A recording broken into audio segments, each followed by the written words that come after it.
If you want to download this photo, you can find the link in the description. Go to Window and select Libraries. Click on the plus icon and select Extract from Image.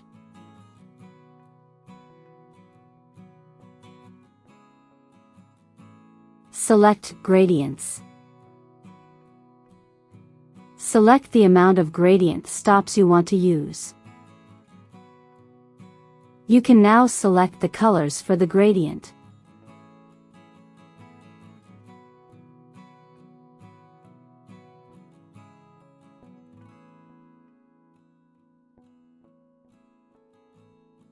Save the gradient. You can then close this window.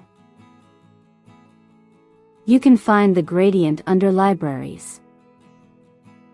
Right-click on the gradient and select Create Gradient Preset.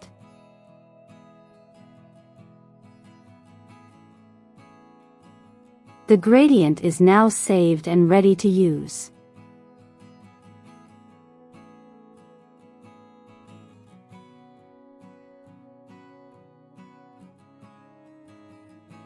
And that's how you create a gradient from a photo.